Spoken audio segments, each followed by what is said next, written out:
Riana memejamkan mata dan menipiskan bibirnya.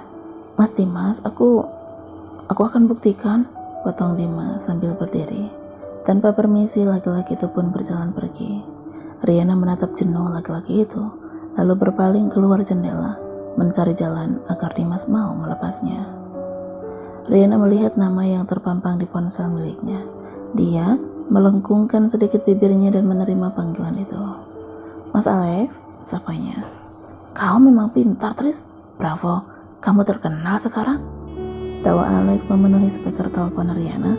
Wanita itu kian melebarkan senyumnya. Benarkah? Terima kasih. Semua berkat bantuan Mas Alex, ucap Riana. Aku cuma kasih kamu nomor telepon doang. Bukan masalah besar. Kalau Mas Alex enggak ngenalin aku ke Mas Benny, desainku hanya sekedar coretan. Karena itu terima kasih. Aku akan traktir Mas Alex waktu aku pulang nanti, sahut Riana. Terima kasih, sama penjahitnya saja. Kerjanya cepat banget kan? 3 hari dan gaunmu yang keren abis itu selesai. Riana menarik kembali ingatannya beberapa waktu lalu.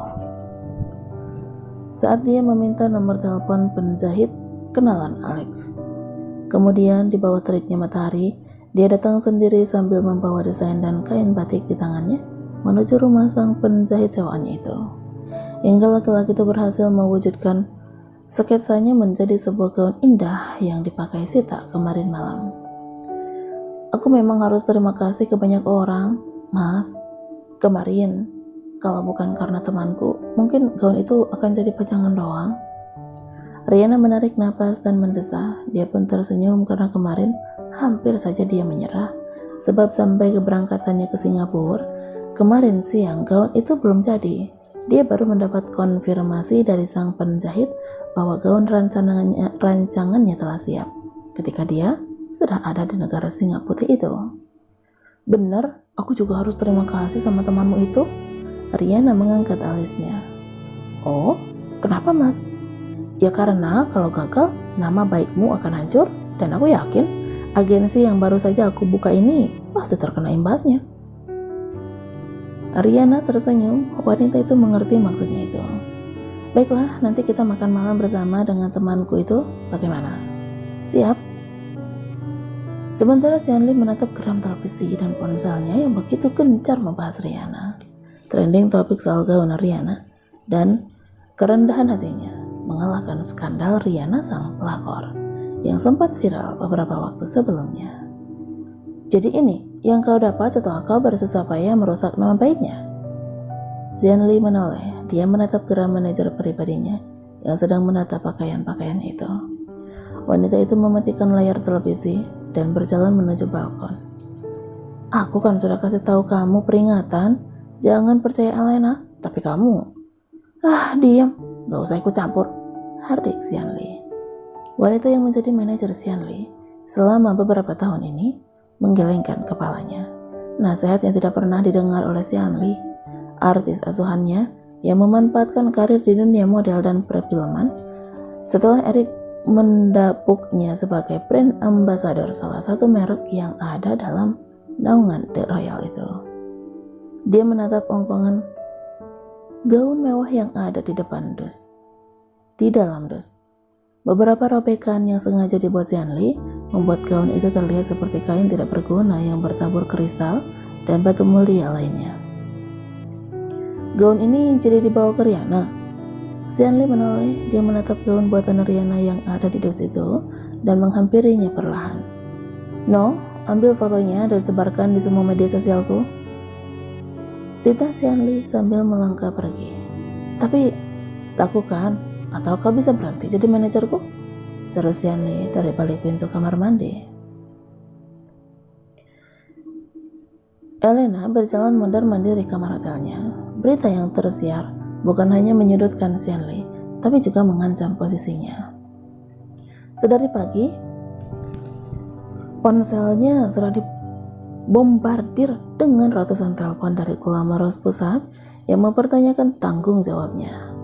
Sial, Trisa sialan, berani-beraninya dia, umpatnya berulang kali. Wanita itu memandangi ponselnya yang terus berkedip, karena pesan dan telepon yang masuk. Jangankan tangannya gemetar, dia tidak memiliki keberanian untuk mengangkatnya. Trisa, aku akan membalasmu. Elena terdiam sejenak, ide muncul di otaknya. Wanita itu pun mengambil ponsel dan menghubungi rekan kerjanya. Halo, Xianli? No, jangan ditutup dulu. Aku ada ide. Bukan. Aku yakin rencana ini berhasil.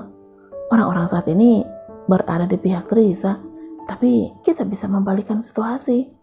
Caranya, tunggu kita pulang ke Jakarta. Ya oke, bye.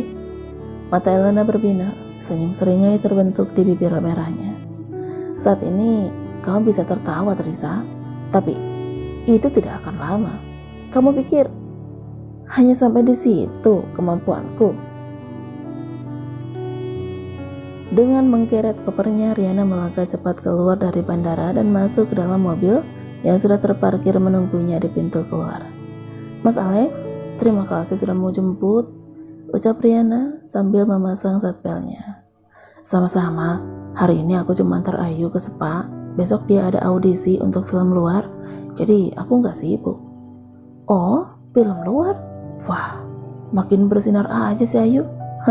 Berkat kamu kemarin siang masih belum ada kabar.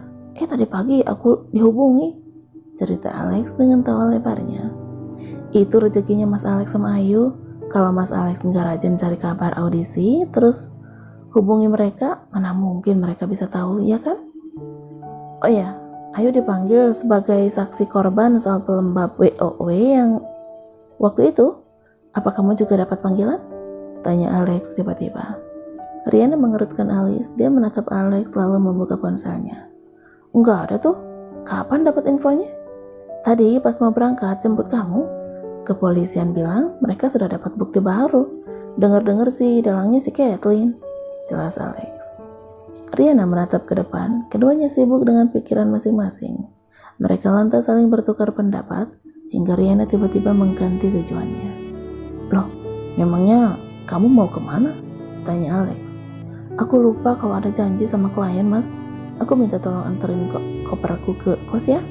Kalau Mas Alex enggak keberatan sih, ujar Riana sambil men-touch up make up-nya. Oh, oke, gak masalah. Terus, kamu pulangnya gimana? Daerah sini susah dapet taksi loh. Riana tersenyum. Jangan khawatir, kan masih ada ojol. Mobil sedan milik Alex itu berhenti di salah satu kafe. Riana memakai kaca hitamnya dan melangkah anggun masuk ke dalam kafe yang tidak terlalu ramai itu. Tuan Jenkins, sapa Riana. Eric menarik bibirnya dan mempersilahkan Riana duduk. Dia membetulkan posisi duduknya dan memanggil pelayan. Mau pesan apa? Riana menggeleng. Tidak, terima kasih. Eric menghela napas dan mengangguk. 2 Americano. Pinta Eric pada pelayan yang datang menghampiri mereka. Maaf, satu aja, saya tidak minum Americano, telak Riana sambil tersenyum tipis. Eric menatap Riana beberapa saat lalu, melihat pada pelayan itu, dan mengangguk. Lelaki itu lantas beralih melihat Riana dan tersenyum canggung. Sorry, aku tidak tahu kalau kamu tidak suka. Bukan tidak suka, tapi saya tidak minum Americano. Tanda Riana dengan wajah tanpa ekspresinya. Eric membasahi bibirnya dan kembali mengangguk. Oke, bagaimana penerbanganmu? Tuan Eric, ada apa dengan Evan? 2 orang berlawanan jenis itu saling menatap. Sorot mata Riana bagai panah yang menusuk hati Eric. Dia sangat merindukan tatapan hangat yang dulu selalu ditunjukkan wanita itu kepadanya. Ana, apa kau akan menikah dengan Dimas? Riana memainkan rahangnya. Dia menyampirkan kembali tali tasnya ke bahu dan mendesah. Kalau tidak ada yang ingin Anda bicarakan, saya permisi dulu. Pamit Riana. Ana tunggu, cegah Eric. Sorot mata Eric yang memohon mencubit hati Riana. Wanita itu mengalah dan tidak jadi berdiri. Saya ada kesibukan lain, Tuan. Jadi tolong katakan apa yang ingin Anda bicarakan sebenarnya. Ana, Evan sangat ingin tinggal bersama denganmu.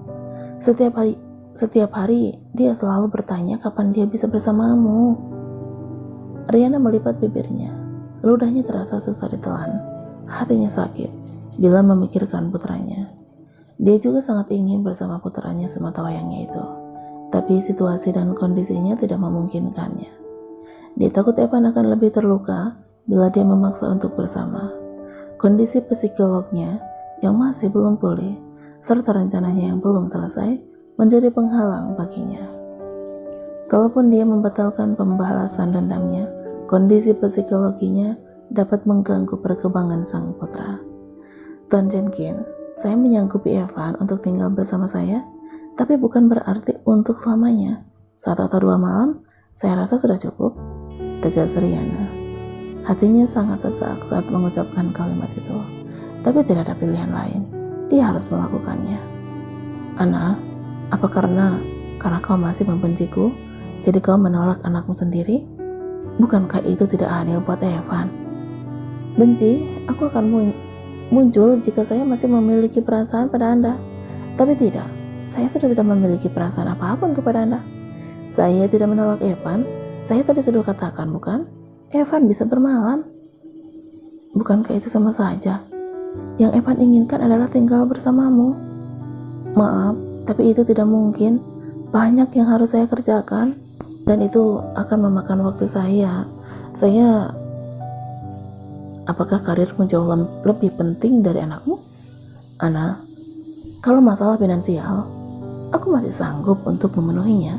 Tapi tolong jangan tolak anakmu, tugas Eric. Riana tersenyum kecut. Dia menyibak rambutnya dan menghela napas. Tuan Jenkins, apa yang seorang pelayan yang membawa pesanan Eric membuat Riana mencegah perkataannya. Tuan Jenkins, apa yang ada di pikiran Anda hanya uang?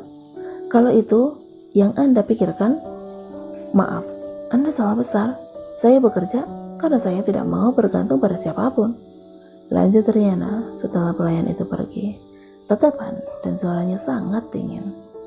Wanita itu lantas menyampirkan tasnya ke pundak dan berdiri. Tapi Eric bertindak lebih cepat daripadanya.